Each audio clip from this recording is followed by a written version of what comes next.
Bom, vamos orar mais uma vez. Senhor Deus, nós somos muito gratos ao Senhor por mais esse momento da nossa reunião. Pai, nós queremos contemplar o Teu Filho, Senhor. Nós queremos ouvir do Senhor aquilo que o Senhor tem para nós nessa manhã. Que o Senhor me use como instrumento do Senhor, que o Senhor fale, que o Senhor me unja, e que o Senhor, ó Pai, encontre terra fértil em nossos corações. Sabemos que a Tua palavra ela é sempre uma boa semente. Ó Senhor, nós queremos realmente dar muitos frutos para a Tua glória, Senhor. Em nome de Jesus. Amém. Irmãos, vamos ler então o Salmo 23, todo mundo junto? Vou dar um tempinho para os irmãos abrirem.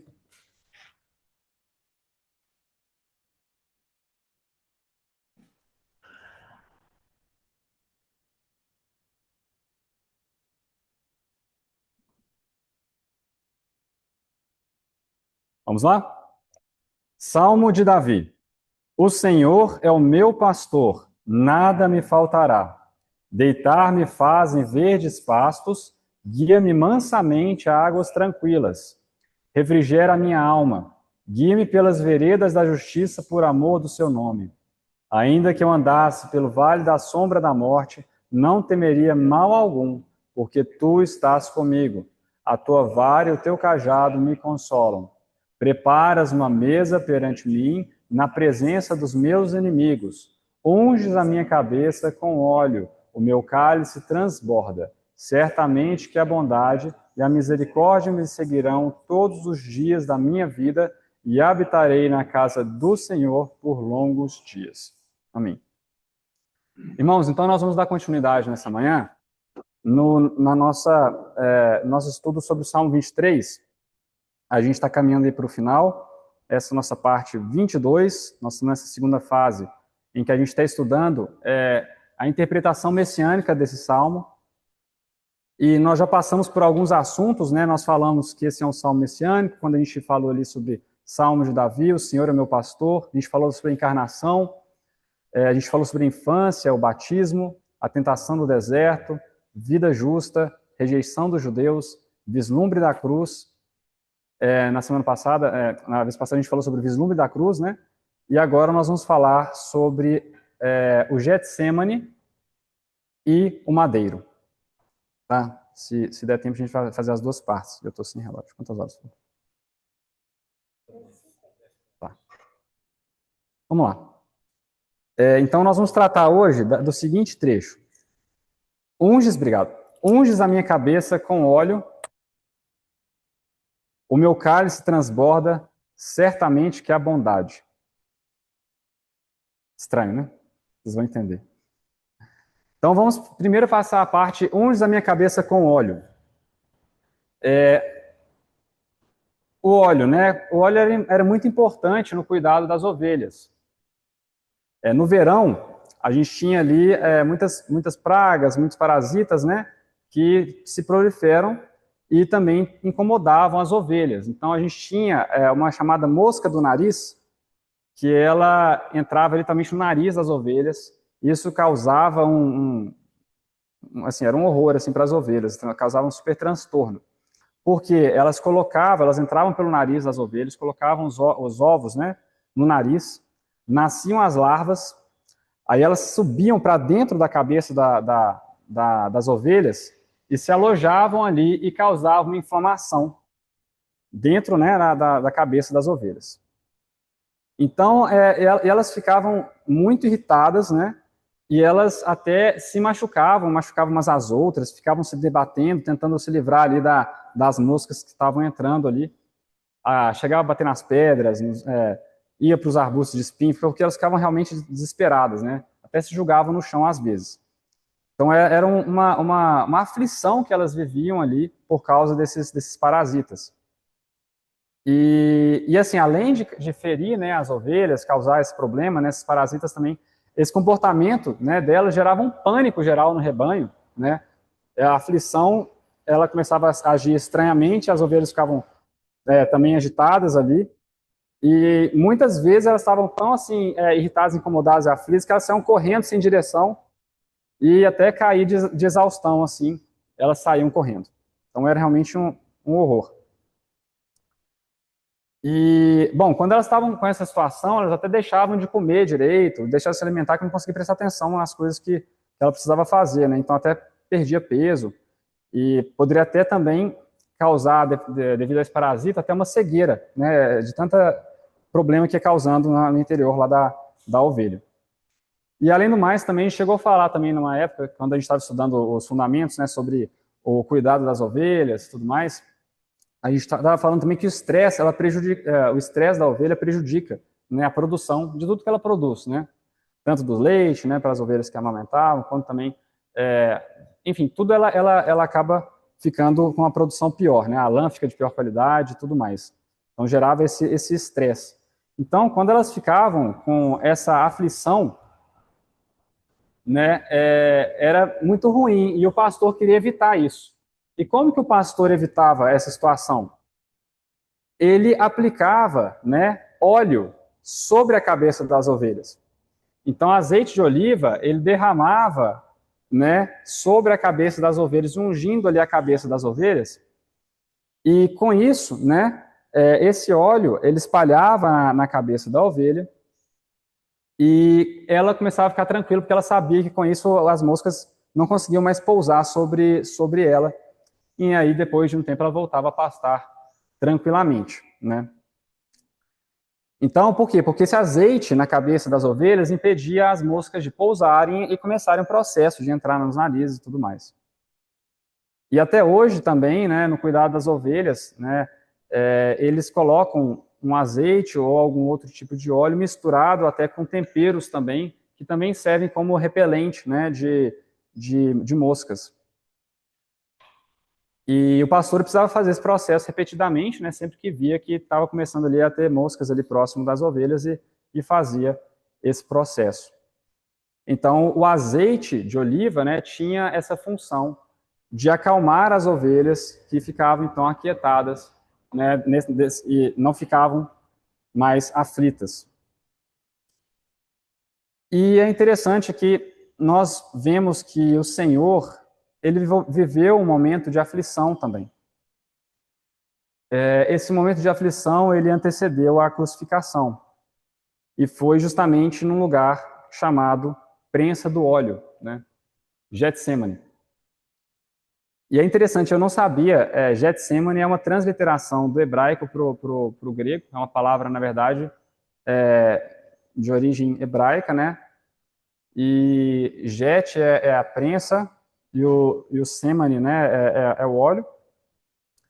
Eu queria então que a gente pudesse ler com calma ali, juntos, né? Aliás, eu vou ler, vocês podem acompanhar. Mateus 26, a partir do versículo 30.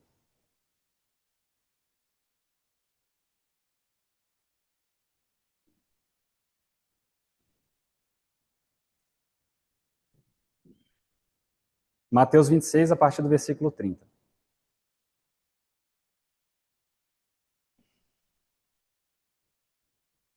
E tendo cantado o hino, saíram para o Monte das Oliveiras. Então Jesus lhes disse: Todos vós esta noite vos escandalizareis em mim, porque está escrito: Ferirei o pastor, e as ovelhas do rebanho se dispersarão. Mas depois de eu ressuscitar, irei adiante de vós para a Galileia. Mas Pedro, respondendo, lhe disse: Ainda que todos se escandalizem em ti, eu nunca me escandalizarei. Disse-lhe Jesus: Em verdade te digo que nesta mesma noite, antes que o galo cante, 3 vezes me negarás. Disse-lhe Pedro: Ainda que seja mister morrer contigo, não te negarei. E todos os discípulos disseram o mesmo. Então chegou Jesus com eles a um lugar chamado Getsemane e disse a seus discípulos: Assentai-vos aqui, enquanto vou além orar. E levando consigo Pedro e os 2 filhos de Zebedeu, começou a entristecer-se e a angustiar-se muito. Então lhes disse: A minha alma está cheia de tristeza até a morte. Ficai aqui e velai comigo. E indo um pouco mais para adiante, prostrou-se sobre o seu rosto, orando e dizendo: Meu pai, se é possível, passe de mim este cálice. Todavia, não seja como eu quero, mas como tu queres. E voltando para os seus discípulos, achou-os adormecidos e disse a Pedro: Então, nem uma hora pudeste velar comigo? Vigiai e orai, para que não entreis em tentação. Na verdade, o espírito está pronto, mas a carne é fraca. Indo segunda vez, orou, dizendo: Pai meu, se este cálice não pode passar de mim sem eu o beber, faça-se a tua vontade. E voltando, achou-os outra vez adormecidos, porque os seus olhos estavam pesados. E deixando-os de novo, foi orar pela terceira vez, dizendo as mesmas palavras.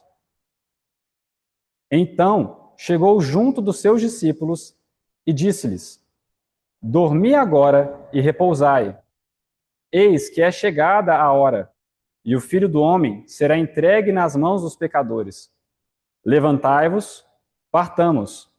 Eis que é chegado o que me trai.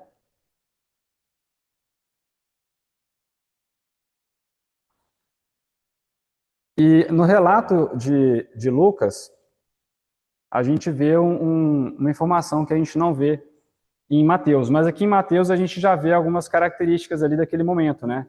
Ele estava com os discípulos, teve a ceia, foi para o Monte das Oliveiras, num dado momento ele se separou dos demais discípulos e só avançou, né, com Pedro, Tiago e João, e mesmo desses três, ele se separou deles um momento, indo um pouco mais adiante para orar a sós. E nesse momento que ele estava a sós, orando ao Pai, né, ele estava ali no momento de aflição. Se a gente vê no relato de Marcos, ele também usa um relato, ele tem um relato semelhante ao de Mateus, mas também eu queria ler aqui os adjetivos que ele usa sobre esse momento que o Senhor estava passando, antes que a gente possa ler o texto de Lucas. Então, Marcos 14, versículo 33. 32 e 33. E foram a um lugar chamado Getsêmani, e aos seus discípulos disse: Assentai-vos aqui enquanto eu oro. E tomou consigo a Pedro, a Tiago e a João, e começou a ter pavor e a angustiar-se. E disse-lhes: A minha alma está profundamente triste até a morte. Ficai aqui e vigiai. E tendo ido um pouco mais adiante, prostrou-se em terra e orou para se fosse possível, passasse dele aquela hora. E aí vamos então para o relato de Lucas, Lucas 22, versículo 39 a 46.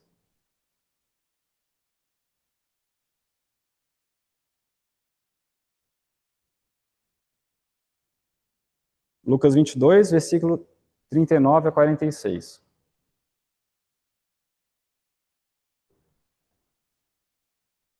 E saindo, foi, como costumava, para o Monte das Oliveiras, e também os seus discípulos o seguiram. E quando chegou àquele lugar, disse-lhes: Orai para que não entreis em tentação. E apartou-se dele cerca de um tiro de pedra. E pondo-se de joelhos, orava, dizendo: Pai, se queres, passa de mim este cálice. Todavia, não se faça a minha vontade, mas a tua.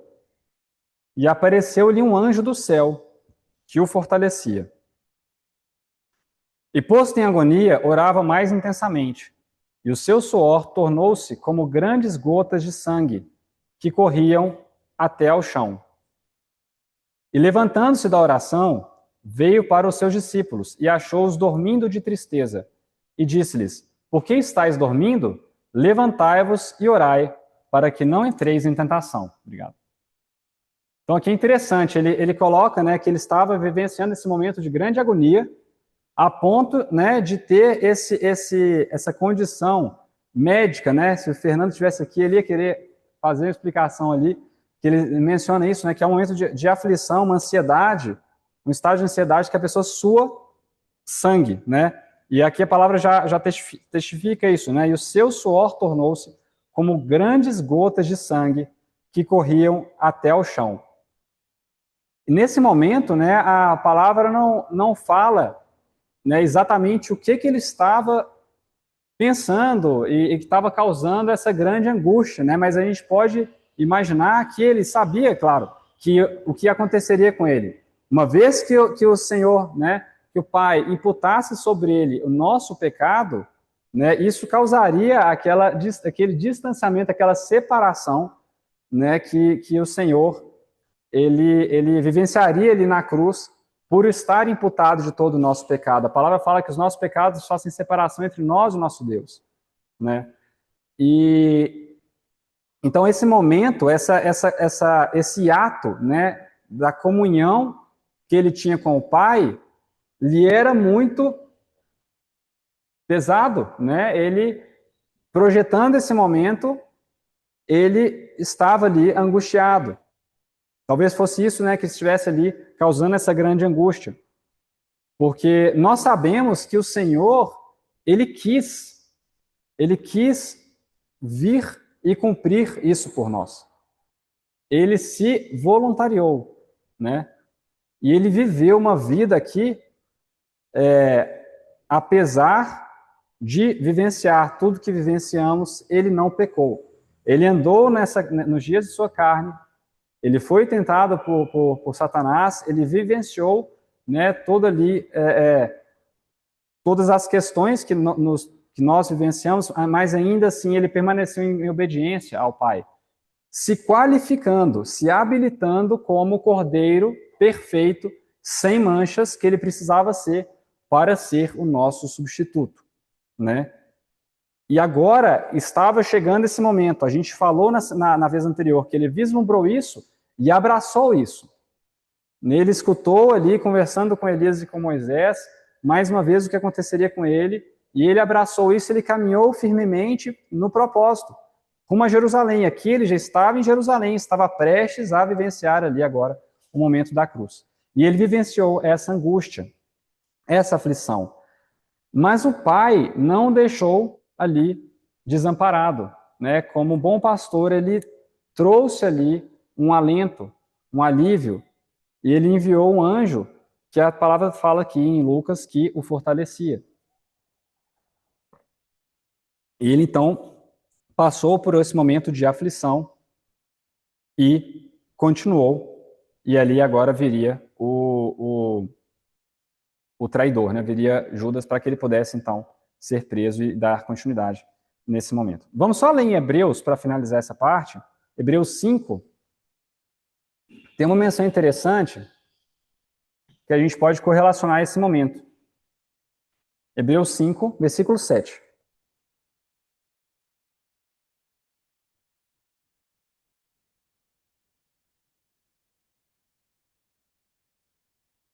Hebreus 5, versículo 7, falando do Senhor, né?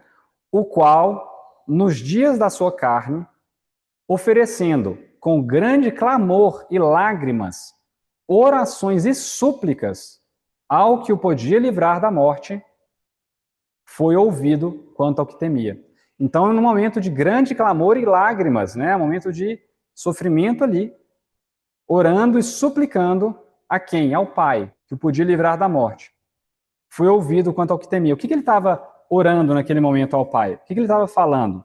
Ele estava falando: Pai, se é possível, passe de mim este cálice. Todavia, não seja como eu quero, mas como tu queres. Pai meu, se este cálice não pode passar de mim sem eu o beber, faça-se a tua vontade.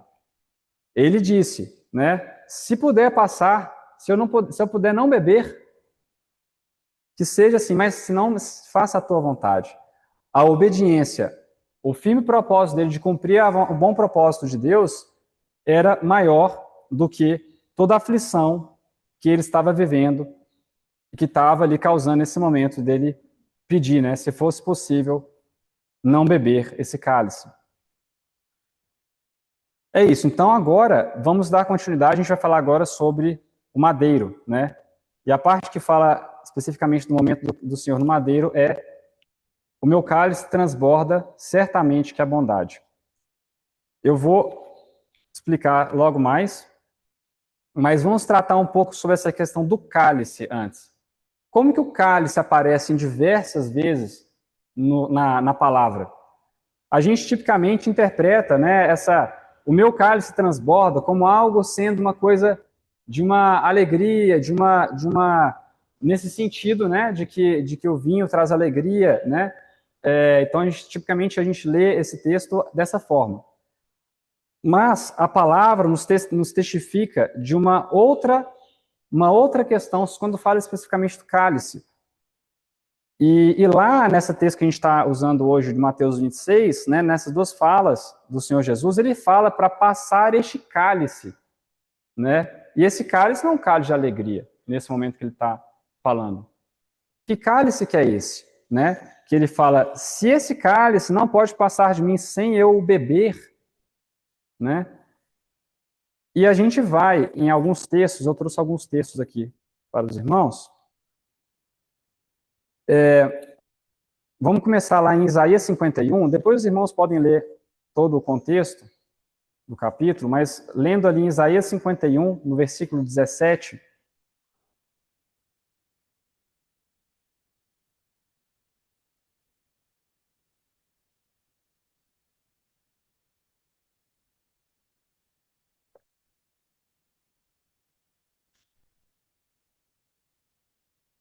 Isaías 51, versículo 17, depois eu vou pegar ali do final do 20 até o início do 23, tá? Podem acompanhar aqui comigo se acharem difícil de ver que eu parti, né? Mas depois vocês leem tudo. 17. Desperta, desperta, levanta-te, ó Jerusalém, que bebeste da mão do Senhor o cálice do seu furor. Bebeste e sorveste os sedimentos do cálice do atordoamento. 23c. Né, os teus filhos, né, os teus filhos cheios estão do furor do Senhor e da repreensão do teu Deus. Portanto, agora ouve isto, ó aflita e embriagada, mas não de vinho. Assim diz o Senhor teu Deus, assim diz o teu Senhor, o Senhor e o teu Deus, que pleiteará a causa do seu povo. Eis que eu tomo da tua mão o cálice do atordoamento, os sedimentos do cálice do meu furor. Nunca mais dele beberás. Porém, o porei nas mãos dos que te entristeceram. Então, aqui nesse texto a gente vê, né? Bebeste da mão do Senhor o cálice do seu furor. Bebeste e sorveste os sedimentos do cálice do atordoamento. Os teus filhos estão cheios do furor e da repreensão do teu Deus. Embriagado estás, mas não de vinho. Eu tomo da tua mão o cálice do atordoamento, os sedimentos do cálice do meu furor, dele nunca mais beberás. Então, falando de um cálice de ira, um cálice de furor do Senhor. Se a gente for lá agora em Jeremias 25, versículos 15 a 17,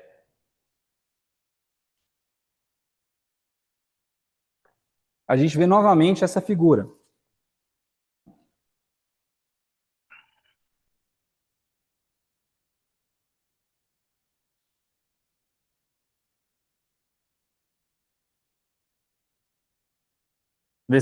Jeremias 25, 15. Porque assim me disse o Senhor Deus de Israel: toma da minha mão este copo do vinho do furor, e darás a beber dele a todas as nações às quais eu te enviarei, para que bebam e tremam e enlouqueçam, por causa da espada que eu enviarei entre eles.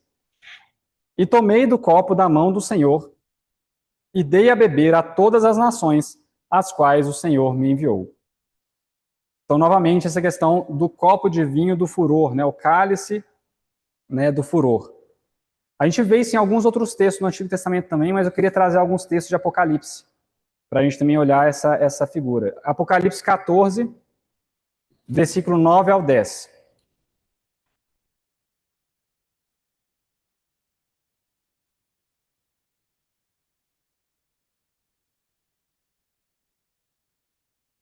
Apocalipse 14, 9 ao 10.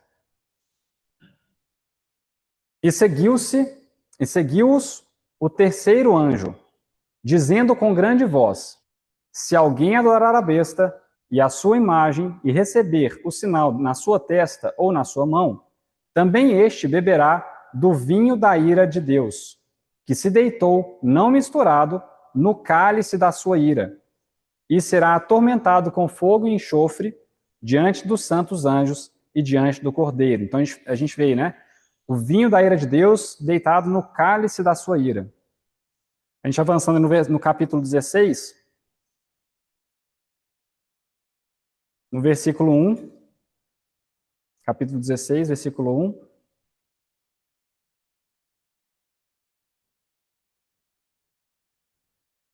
E ouvi uma grande voz vinda do templo que dizia aos 7 anjos: ide e derramai sobre a terra as 7 taças da ira de Deus.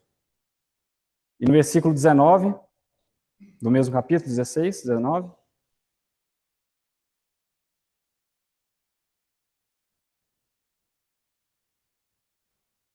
E a grande cidade fendeu-se em 3 partes, e as cidades das nações caíram.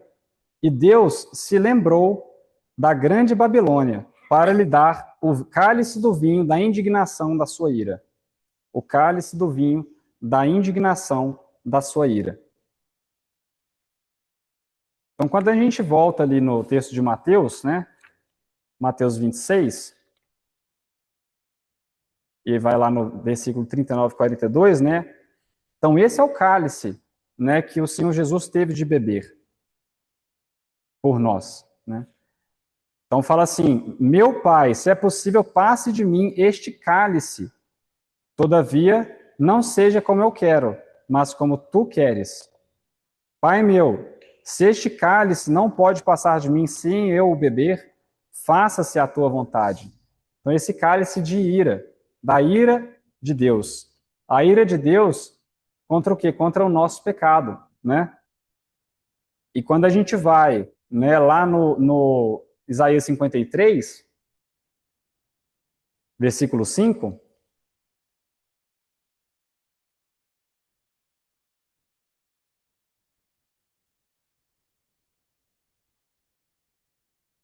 Isaías 53, versículo 5,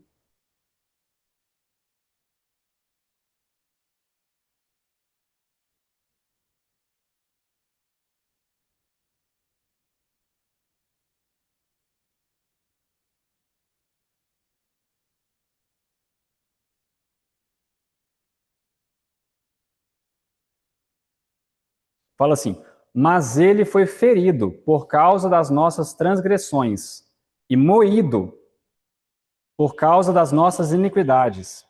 O castigo que nos traz a paz estava sobre ele, e pelas suas pisaduras fomos sarados. Nós sabemos que o Senhor derramou todo o seu sangue, né? E a vida está no sangue, né? Então ele derramou toda a sua vida. E por que era válido? Porque era de um cordeiro santo, cordeiro sem manchas, né? E isso, né, a vida dele, né, ele morreu a nossa morte, para que nós pudéssemos ter a vida dele. E nesse momento, né, sobre ele foi derramada toda a ira de Deus, que era devida a nós. Obrigado. Que era devida a nós. E ainda no versículo 10 do Isaías 53, a gente vê também outra palavra que é interessante. Todavia, ao Senhor agradou moê-lo, fazendo-o enfermar. Quando a sua alma se puser por expiação do pecado, verá a sua posteridade, prolongará os seus dias, e o bom prazer do Senhor prosperará na sua mão. Então, o bom prazer do Senhor prosperou na sua mão, ou seja, o Senhor tinha o propósito de nos salvar. E isso prosperou na mão do Senhor, a obra que ele fez. Mas ao Senhor agradou moê-lo. Ele foi moído. Foi derramado sobre ele toda a ira de Deus, que era devida a nós, né? Que era o castigo que nós merecíamos, né? E ele morreu a nossa morte para pagar, né, pelos nossos pecados. Ele foi o nosso cordeiro. E uma coisa que o Salmo 23 nos fala, mas que na nossa tradução está perdido, mas que agora eu vou recorrer aqui a Septuaginta, que é a tradução para o grego, né, que preservou essa questão, é aquela parte que para nós é estranho ter acrescentado aqui no versículo 5, que é certamente que a bondade, que fala, né, cadê? O meu cálice transborda certamente que a bondade, é o que está na minha tradução. Mas vamos ler aqui na tradução da Septuaginta, que fala assim: preparaste uma mesa diante de mim, na presença dos que me afligem, e tens ungido a minha cabeça com óleo. Do teu copo tenho bebido como do melhor. Ele até acrescenta, né, não está no texto, mas seria como do melhor vinho, né? Do teu copo tenho bebido como do melhor vinho. E quando a gente pega a palavra do original ali no hebraico, na nossa tradução, a palavra que está esse melhor é bondade. Bondade é o quê? É um substantivo ou um adjetivo? É um substantivo. Mas quando a gente vai ver a palavra lá no hebraico, ela é um adjetivo. A palavra que a gente traduz como bondade, ela é um adjetivo.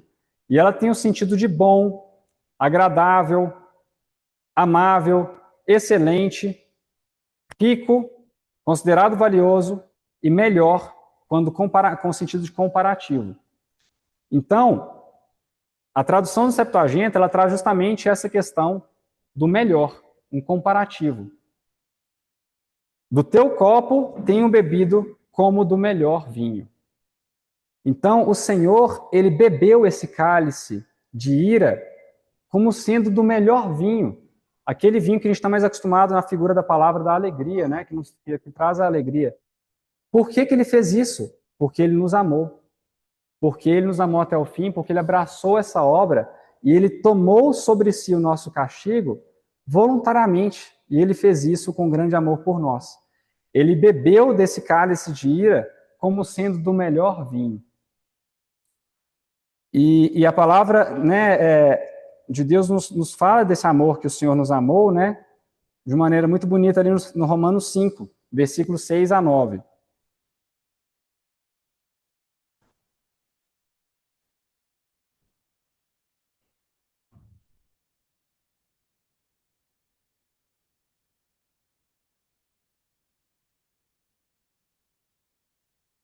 Romanos 5, 6 a 9.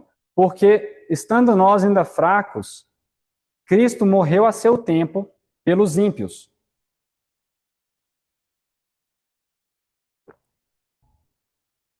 Porque apenas alguém morrerá por um justo, pois poderá ser que pelo bom alguém ouse morrer. Mas Deus prova o seu amor para conosco, em que Cristo morreu por nós, sendo nós ainda pecadores. Logo, muito mais agora, tendo sido justificados pelo seu sangue, seremos por ele salvos da ira. Aqui fala, né, da questão do amor do Senhor por nós. Porque ele até fala assim, pode ser que alguém aceite e queira morrer por alguém que é justo. Né? Em nome de alguém ali que é alguém justo, alguém aceite morrer. Né? Isso é até o nosso caso, o caso dos cristãos. Né? A gente vê na igreja perseguida muitos morrendo pelo nome do Senhor Jesus, porque Jesus é justo. Né? Vale a pena morrer pelo Senhor Jesus, porque ele é justo, ele é bom, ele nos salvou, né? E ele é justo. Mas aqui a palavra contrasta, né? Mas Deus prova o seu amor para conosco, em que Cristo morreu por nós, sendo nós ainda pecadores. Nós somos chamados justos, nós fomos justificados. Por quê? Não foi porque Deus relevou o nosso pecado. Não. Alguém levou sobre si o nosso castigo. Alguém morreu a nossa morte no nosso lugar, que foi o Senhor Jesus. E ele morreu por nós, sendo nós pecadores. E ele nos resgatou. E nós fomos justificados pelo seu sangue, porque ele derramou a sua vida no lugar da nossa vida, né? Morreu a nossa morte e nos tornou justos. E agora seremos salvos da ira, né? A ira que era devida a nós, nós não passaremos por ela, porque ele já a levou por nós.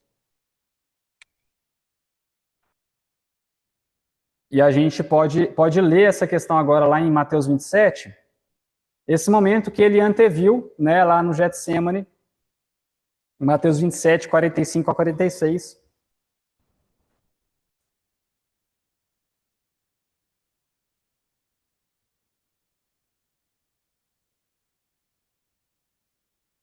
Mateus 27, 45 a 46 fala assim: E houve trevas sobre toda a terra, desde a hora sexta até a hora nona.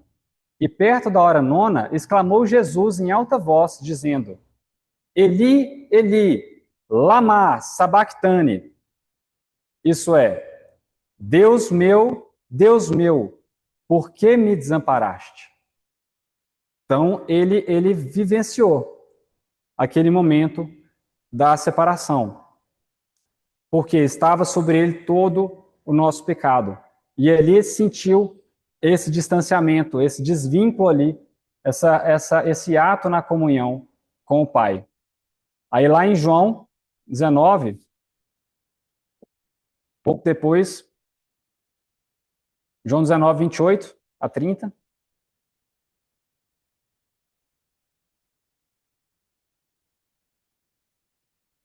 Depois disso, sabendo Jesus que já todas as coisas estavam terminadas, para que a Escritura se cumprisse, disse: Tenho sede.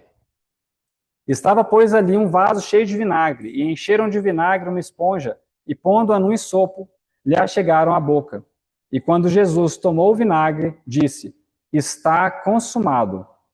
E, inclinando a cabeça, entregou o Espírito. Está consumado, né? O trabalho dele de morrer no nosso lugar, de entregar toda a sua vida, derramar todo o seu sangue, tomar sobre ele o castigo nosso, levar sobre ele toda a ira de Deus, né? E entregar a sua vida por nós, estava ali concluído. Isso seria, claro, depois testificado, né, com a ressurreição, mas esse momento ele tinha concluído. E aí, lá em Colossenses 1, 19 a 22,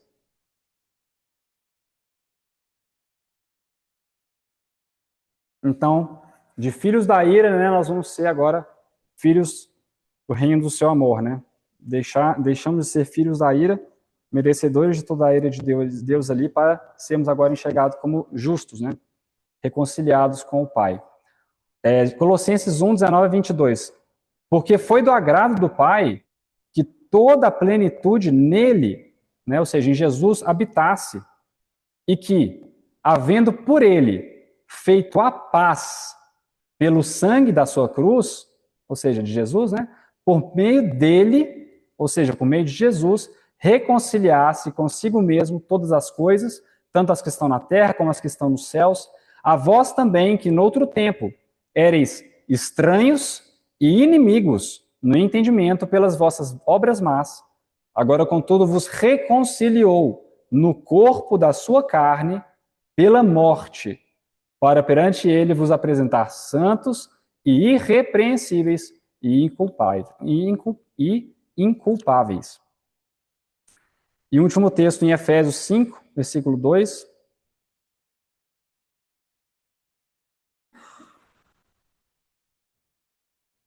E andai em amor, como Cristo também nos amou. Como Cristo também nos amou e se entregou a si mesmo por nós, em oferta e sacrifício a Deus, em cheiro suave. Então aqui ele cumpriu, né, o sacrifício. Ele se ofereceu como o Cordeiro perfeito para derramar todo o seu sangue e morrer no nosso lugar, para que nós não fôssemos mais inimigos do Pai, mas tivéssemos paz, fôssemos reconciliados, né? E é por isso que ali na Septuaginta, então, lendo mais uma vez a tradução da Septuaginta, preparaste uma mesa perante mim, na presença dos que me afligem, e tens ungido a minha cabeça com óleo, do teu copo tenho bebido como do melhor vinho. Amém. Era isso que eu queria trazer para os irmãos, só possa completar em nós, né, pelo Espírito Santo ali, tudo que ele quis nos falar. Então, eu queria convidar algum irmão para orar por nós, para a gente encerrar, por gentileza.